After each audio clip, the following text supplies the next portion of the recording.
we dive in this morning, I had a question for you. And in just a moment, I'm going to ask that you join me in raising your hand in the room. For those of you online, you can use the chat to answer this. But just in relationships in general, whether it's with your spouse or with friends in general, I just want to know, would you call yourself more of the talker or more of the listener when it comes to relationships? Which one would you normally say you are? Are you generally the talker or the listener relationship? So just take a moment to kind of put that in the chat, and I just want to find out here, how many would say I'm usually labeled, if I'm going to be labeled, I'm usually labeled the talker. How many find ourselves talkers? Yes, okay. How many would say I'm more the listening? You're going to label me listener. And then it's funny because some people are like, I didn't raise my hand at all. I don't know what I am. So we have people, the talkers, listeners. If you happen to know my family, my wife and I, I fall more in the realm of the listener spot. And my wife is actually a really good listener, but when it comes to the talking piece, I think it's probably best to say, I talk less than my wife. And I think there's probably not more that I want to, I'm not saying that she talks a lot, I'm just saying I talk less, and that's probably the best way to say it for the sake of our marriage. I'll just say I talk less. Sometimes when we do start to talk, there's moments in which our talk, can we say, gets a little bit elevated. There's things that start to happen as we're conversing with one another in a very brisk way, and sometimes those brisk conversations even have exchanges of words that might have a little bit of, shall we say, voltage to them. And in those moments in which that happens, there's a point where we're realizing this conversation not going anywhere. We will kind of take a break. She will go to her corner. I'll go to my corner. My guy gets a sponge out and starts sponging me down. I take my drink. She's getting hers. We're ready for round two. And I'm all geared up, I'm ready to dive back in. Let's get this done. I'm ready to dive in, and she'll come in those moments, and the bell rings. We'll come back in, and she starts off. Her first punch is this: "Hey, you know what? I just want to let you know what I said back there was wrong." It's like, man, on the one hand, I absolutely love that she's willing to step out and do this. She's usually the first person to do it. I love that she's willing to do that. But on the other hand, I kind of hate it at the same time. Because I know that inside of me, we know how this works, right? We know what has to happen is I've got to start to own my stuff as well. And Mario don't like to own his stuff, but that's just the way that it is. And so there's this thing about ownership, having to own our stuff, that can be so hard, right? Whether it is with our spouse or in a relationship, it's hard to own those moments in which we say something that's harmful. It's hard to own stuff if we're an employer, when we're harsh with our employees. It's hard to own the moments in which we recognize we've been watching something that we shouldn't have again. It's hard to own those moments where we recognize there's places in our lives that as much as we've been following God, there's places where we still don't trust Him. That's hard to own. Well, have you considered, why is it so hard to own our stuff sometimes? And it doesn't help, does it, the world that we live in right now, with all of the upheaval and all the stuff that's going on. Some of us, we've been in a spot for a while, for a little while of our lives, where we felt like we've been able to overcome a lot of things. But with all the upheaval, with all the turmoil, with all that's been going on in this cultural moment, some of the addictions, some of the vices, some of the responses that we thought that we had gotten past, it's as if those things have started to creep back up again. It's where did that come from? Wouldn't it be nice to be able to get beyond all of that? Well, the reason I bring this up is because we're in the series. It's called Ezra, The Road to Restoration. This idea of being restored. And over these past few weeks, we've been looking in this book, a book that we don't look at too often, a book called Ezra. It's in the Bible, it's just found in there, and it's in the Old Testament. It's a book that we often don't look at very often. And what we find is that there's this theme of the people of Israel being restored over and over again throughout these different acts. And what I want to suggest and what we want to suggest is that in the same way that the people of Israel being restored, there's something in there for us to come to understand what restoration looks like for our own life. Because you see, if we don't get this whole thing about owning our stuff right, if we don't get to a spot where we come to recognize that holding secrets and not owning our stuff, if we don't recognize that that's real, we have to recognize that it leads to things like hypertension, like autoimmune diseases, and to chronic depression, amongst a few of them. Our holding in has a physical impact on our bodies. And as difficult as those things are, the reality is that the greatest destruction, it's not a physical one. The greatest destruction is actually a spiritual one. This dynamic is something that we actually end up seeing play out in the book of Ezra. Now, I just want to encourage you, if you have a Bible, you can go ahead and turn to there. If you have your YouVersion app or whatever the case might be, even in one of the options above, you can go to the Bible, and what you'll see is the ability to get to Ezra chapter 9. So as I want to unpack this a little bit, you can go there, you can put your finger there, but I want to give some context to what we're about to read. You see, Ezra, he's part of a history of Israel. And what this history includes is that God has been in love with these people. He loves all people, but he chose this nation called Israel. And he said, you know what? I see that you're in captivity. I'm going to take you from the slavery that you're in, and I'm going to have a promised land for you, and I'm going to take you to it. And that's exactly what he does. He chooses the nation of Israel. He brings them out of captivity. He brings them into a promised land. He says, hey, as long as you choose to worship me and keep me first, then as you're doing that, I will bless you for years and years, generation after generation. All you have to do is keep me first. And the people say, yeah, sounds good. We'll do that. And so they indeed start to do that. But over time, moment after moment, they started to find themselves in relationships with other nations, connecting with other nations in ways they weren't meant to, weren't supposed to. They started to find themselves choosing other gods, and other false gods started to come into their world, so much so that God got to a point where he was fed up with them. They had chosen everybody else, every other god except for him. And so he led them off as a way to discipline them into captivity. They were brought into this place called Babylon. And as they were there was this sense of being exiled and trying to figure out who they were as a people. But eventually, they started to return from Babylon back to Israel.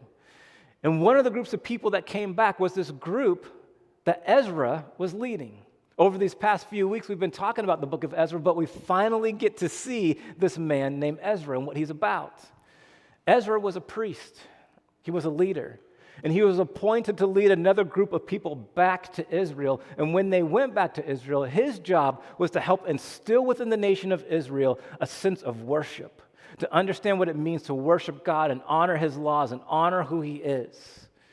And so Ezra does that. They lead the group back, and he starts to find himself in Israel. And the crazy thing is, before he could really even get settled into his job description to start helping the people worship the God, these people came to Ezra. And when they came to Ezra, they brought a message. And this is what we start to read in Ezra chapter 9. It says this, Ezra's writing about this. He says, the Jewish leaders came to me and said, many of the people in Israel, and even some of the priests and Levites, have not kept themselves separate from the other people living in the land. They have taken up the detestable practices of the Canaanites, the Hittites, the Perizzites, Jebusites, Ammonites, Moabites, Egyptians, and Amorites. A lot of ites. Whew, we got them. For the men of Israel had married women from these people, and they have taken them as wives for their sons. So the holy race has become polluted by this mixed marriages.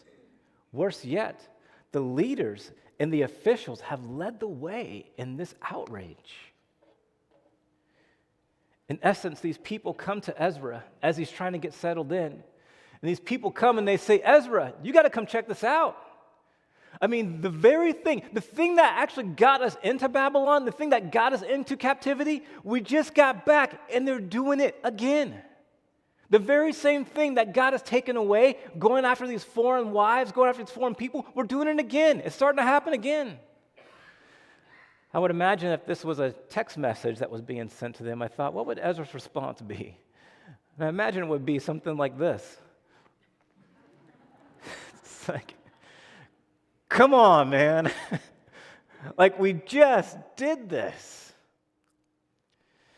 I wrote this down because I wanted you to hear this. I wanted to be real clear about this, about what's going on in this part of the passage.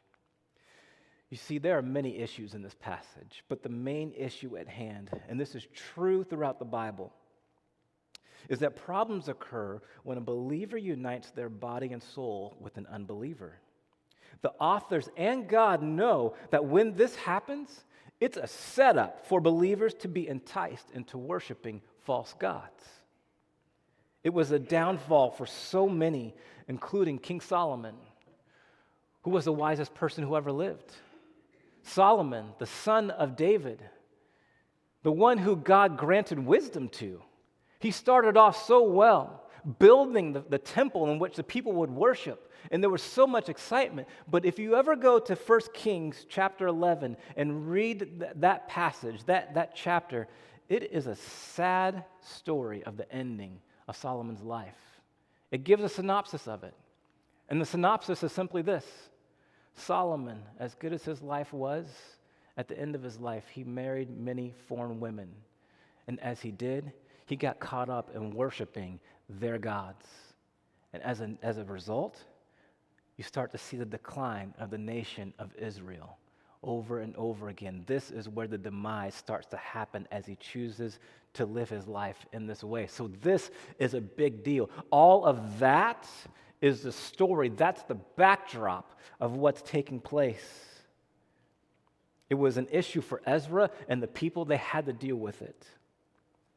So what does Ezra do? Ezra, as the spiritual leader of that moment, he has to respond. And I guess I just want to say to you, as I use that word spiritual leader, for some of us, we go, well, as we listen to what Ezra did, that's great. That's for Ezra. And whatever he did, that doesn't really apply to me. But I want to say to you, if you're in a spot in which you're thinking this isn't for you, I want you to consider this. If you're a believer and you're a father, you're a spiritual leader. If you're a believer and you're a mother, you're a spiritual leader. If you're a believer and you're a husband, you're a spiritual leader. I'll say this, that if you are a believer and there's somebody who's not as far along in their spiritual journey as you are, guess what? You're a spiritual leader. And so you see, for all of us who say we're followers of Christ, we are leading in some way. It's not a question of whether we're a leader. It's really a question of how are we leading? What are people seeing in our lives? Will they be able to see the life of Jesus in us in the way that we live? So Ezra's response in this moment is relatable to how we're to respond in moments in which we find ourselves in places where we're doing the things that we should not be doing. So what is it that Ezra does first? Well, Ezra does this. He allows himself to feel the impact of the situation. Now understand this. Ezra, he wasn't even the one that was sinning. He wasn't even the one that was marrying these other people, these other foreign wives, and yet he feels the impact on behalf of the nation. We read these words. At the time of the sacrifice, I stood up from where I had sat in mourning with my clothes torn. I fell to my knees and I lifted my hands to the Lord my God. And I prayed, oh my God, I am utterly ashamed. Do you hear that? I'm ashamed. I'm ashamed. I blush to lift my face to you. There's a sense in which he allows that to sit deep within him. He feels it. And I want to say this. You know, there are times where it's very appropriate in our lives to separate, to compartmentalize the feelings in our lives to get the job done. I'm telling you this, if my house is on fire and I'm inside, I really don't want the firefighter to come in and break in and ask me how I'm feeling in the moment about my house burning down. Like, don't ask me that. Get me out of the house, right? And then we can deal with how I might feel about my stuff being lost. No, there are times to separate that. And I would say that there's also times in which when we move to places where we recognize there's something difficult that we're disobeying the Lord in, there are times in which we can move that focus to the goodness of God. If you were here during our prayer time this past Sunday, we had our first Sunday prayer. It was just a beautiful moment. One of the gentlemen came up, a good friend of mine, a mentor. He came up and just really shifted the focus for us to be focusing in on the goodness of God in our life. And it's such a redeeming moment when those take place. But I want to say this. When we know that we have disobeyed God's calling on our lives, that's usually not the starting place. You see, if there's an indictment that I hear about Christians and about Christianity, it's this reality that we're so quick to move to God's goodness and God's grace that we don't want to deal with any of the negative or hard emotions. And so what ends up happening is we end up offering these platitudes about God being good, and He is, but we move to that place so fast. It leaves people with the sense that we are an inauthentic people, that we're not really willing to sit in it. And I get it, right? Because we've been known for so long as a religion of gloom and doom and of hellfire and brimstone and everything so dark and so evil is the way that we've been known to talk about things, that we want to just jump to the grace. And we want to just talk about the grace. But when we do that and dismiss the reality of the weight of our sin, the weight of disobeying God, we miss something. Ezra was not willing to do that. If change is going to come, we have to let the sting of sin impact us. And that's what Ezra was willing to do on behalf of his people. And so after he started to feel the impact of the sin, what we see Ezra doing is that he starts to agree about God with the situation at hand. He agrees with God. He feels it and he starts to agree with God. That's really what confession is.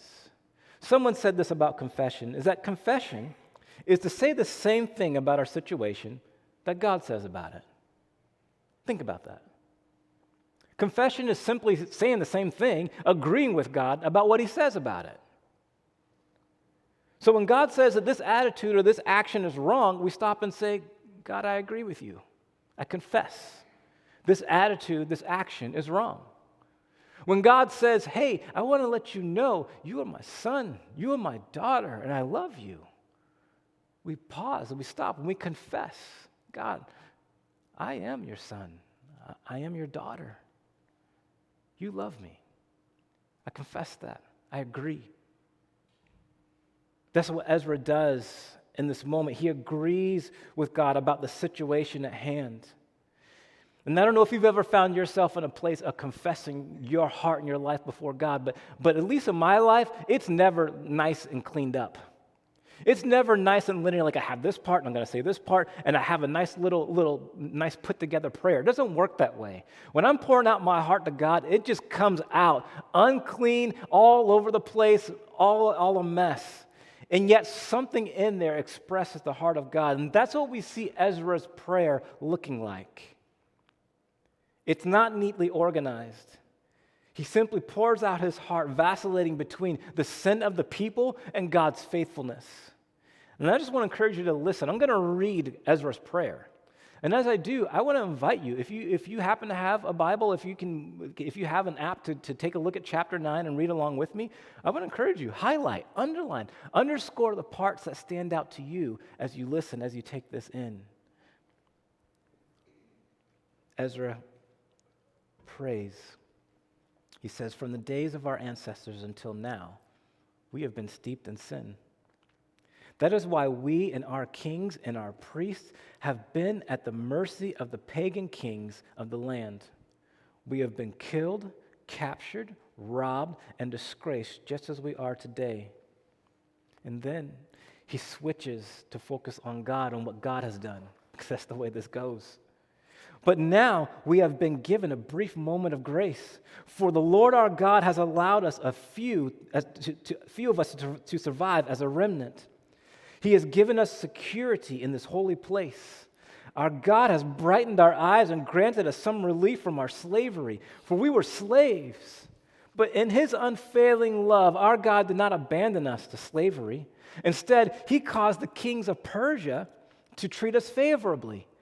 He revived us so we could rebuild the temple of our God and repair its ruins. He has given us a protective wall in Judah and Jerusalem.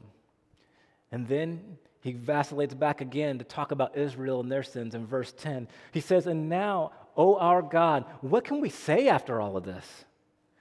For once again, and here it is, we have abandoned your commands. Your servants, the prophets, and these are the prophets, think about this, these are the prophets, God, that you sent to us. They warned us and they said, the land you are entering to possess is totally defiled with the detestable practices of the people living there. From one end to the other, the land is filled with corruption. Don't let your daughters marry their sons. Don't take their daughters as wives for your sons. Don't ever promote the peace and prosperity of those nations. People of Israel, if you follow these instructions, you will be strong and will enjoy good things and the land produces, and you will leave this prosperity to your children forever. Now we are being punished because of our wickedness and our great guilt. And then he goes back to God's goodness. But we have actually been punished far less than we deserve. For you, our God, have allowed some of us to survive as a remnant. To go back to what's happening in Israel. But even so, we are again breaking your commandments and intermarrying with people who do these detestable things. Won't your anger be enough to destroy us so that even this little remnant no longer survives? And then Ezra ends with an agreement. O Lord our God, I agree with you. You are just. We come before you in our guilt as nothing but an escaped remnant. Though in such a condition, none of us can stand in your presence. Amen. Do you hear the humility in his confession? He has nothing to hide. He lays it all out there before God. You see, confession frees us from hiding in the dark, and it frees us to be in a path towards healing. There's an author, his name is Aaron Stern, and he writes this. He says, we may think that we are keeping a secret, but the truth is that the secret is actually keeping us. Have you noticed that to be true? It's like we hold on to it, but the reality is it can eat us up inside. We were called to be a free people. As the people of God, we were meant to be free. Ezra knew this for the people of Israel. They were meant to be free. And so Ezra stands before the people and he prays. And as he does, people start to hear what's taking place. And as they hear Ezra's prayer, they start to gather around him. A crowd starts to come. And as they hear, their hearts are being pricked as well. And as they hear, something starts to stir within them. And they recognize that they couldn't just simply listen to what Ezra had to say. They had to start living in light of the agreement that Ezra was making. They had to start living in light of the confession that was being made. So much so, all of chapter 10 is dedicated to that one action. These people choosing to live in light of that agreement.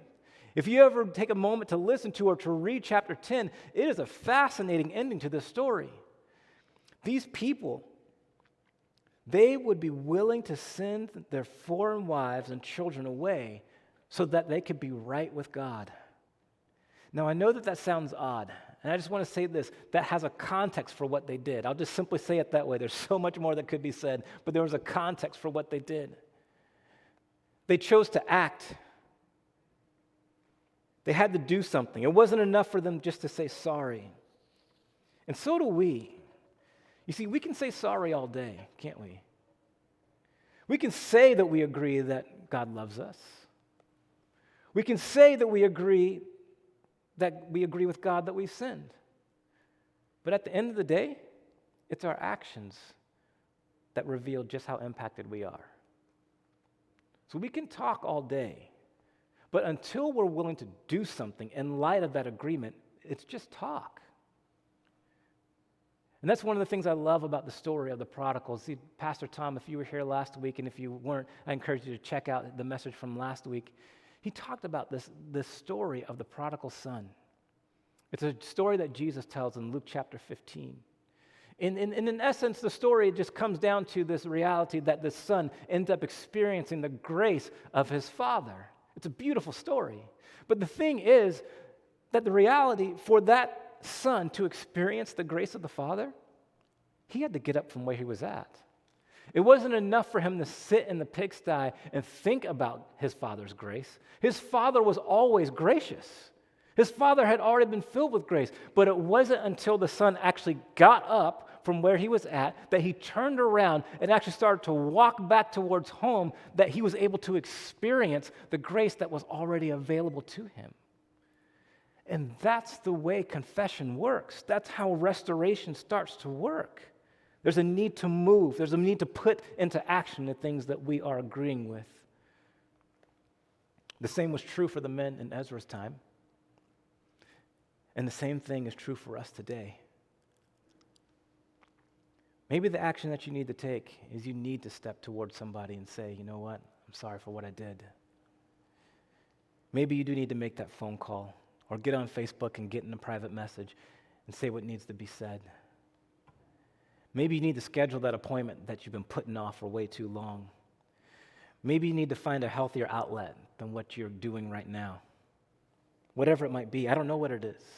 This is the places where the work of the Spirit gets to do His work within us as He calls us into places as we offer ourselves to Him. You know, I don't know about you, but I know that in my life, as I continue to walk with God more and more, there are days where I can get to the end of the day and kind of go, hey, God, today was a good day. I didn't sin at all, right? Good day. And the Lord, in His most gentle of ways, He will remind me, well, there was that conversation that you had. You could have stepped in and said this. There was this thing that you could have done, Mario, but you didn't. In a loving way, our God continues to bring us to the places in which we have disobeyed or failed Him in the way that we were meant to live. Not so that He can chastise us, not just that He can beat us down, but because He wants the best for us. And it's in those moments we have the choice. Will we step forward and even move to say, okay, God, I hear you. I agree with you. And I choose to live in light of that agreement. Even if it does mean I say to my wife, I was wrong. Would you forgive me? We all have work to do. I just wonder for us, what would it be like to experience the freedom that comes with not only agreeing with God, but living into that agreement that we've made to walk in freedom. And so we're going to prepare to receive communion. If you would like to take a moment to get your communion elements, please feel free to do so. But as you do, I just want to encourage you and ask you a few questions. I wonder for you, when was the last time you actually felt the weight of your sin? Now, I know that for some of us, it's like, Mario, every time I sin, I feel it. I find myself in the same rut over and over again. I do the same thing. Yes, I feel the weight of my sin. But for some of us, we have seared our hearts from the weight of it all, just so that we can make it through life. And maybe this morning there's a calling to come to a place to say, God, I'm allowing myself to hear what you're saying and feel the weight of it. I wonder for some of us, have you chosen to move towards the thing that God has called you to do? Yes, you might agree, but is there something that the Lord is asking you to specifically do to step into that agreement? What is that? What might it be? You see, we come to times like this, and I appreciate that the Bible gives us these words that say, examine your heart, examine your life. And we're going to do that before we receive our communion elements this morning. To just take a moment to examine. Allow the Lord to examine our hearts. Allow Him to examine our life. There's a psalmist who says, search me and know me. See any wicked way that's within me. I want to lay it all before you. Maybe for you this morning, you're here in this place, or you're online and you're listening, and there is something within you that say, my entire life has been a disagreement with God. I have never given my life to Him. I have never offered myself to Him, but I'm hearing that this God is gracious, that my Father, this Father in heaven, He's gracious. I want to agree with Him this morning. And if that's you, I want to pray for you as well. Maybe you don't have the words to say. You can borrow mine if you'd like, but let your heart be open to receiving Him. So let's pray together. Lord Jesus, we do indeed thank you for coming for us. And we thank you that you send your Holy Spirit to challenge us, to call us, to woo us, to living differently in this world. All across this room and online for those that are watching, Lord, we come with the words of the psalmist that says, search me and know me. See if there is any wicked way within me. And Holy Spirit, we're inviting you to do that right now in our hearts and lives, the places in which we have not agreed with you. Lord, for some of us, our lives have never agreed with you. We've been living our own life, but we're encountering you this morning, the grace of who you are, the restoration that you long to bring, and our hearts are broken before you. And I want to say, if that's you this morning, would you join me in this prayer to say, Lord Jesus, I don't have all the right words, but here's my heart. My life has been one in which I've been living it on my own for my own purpose. I've not been agreeing with you. But in this moment, right here, right now, where I'm at, I want to start fresh and new. I want to give you my life. I want my life to be agreeing with yours. I want your words to be the heartbeat within me. I want my life to resonate with the truth of who you are. I believe you when you say you died on the cross for me. I believe you when you say that you would send your spirit within me. I believe you and I agree with you that you say that as I confess my life, you are faithful to cleanse me from within and purify me from all unrighteousness. I agree with you right now, Lord Jesus. Thank you. Thank you for coming into my heart and in my life. I receive you right now.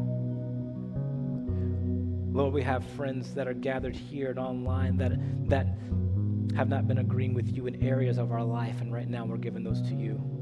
We're saying, God, have your way with them. Grant us the courage, Lord, to be a people who will step out and live out the agreements that we're making right now. Whatever that might be, as a faith community, we say yes. We step into that. In Jesus' name we pray. Amen. Amen. I want to say this to you. If you were praying that prayer for the first time, or you would just like some more prayer, over in the chat, there's a spot where it says, I prayed that prayer. Would you just click that? Because we would love to continue praying with you. And if you're here and you would like more prayer after our gathering, we'll be around. We would love to socially distance, do the thing that we need to do together to allow the Lord to do what he needs to do. Jesus, he was with his disciples, and he let them know, this is my body being broken for you, so that you could be in relationship with the Father. Let's take and let's eat together.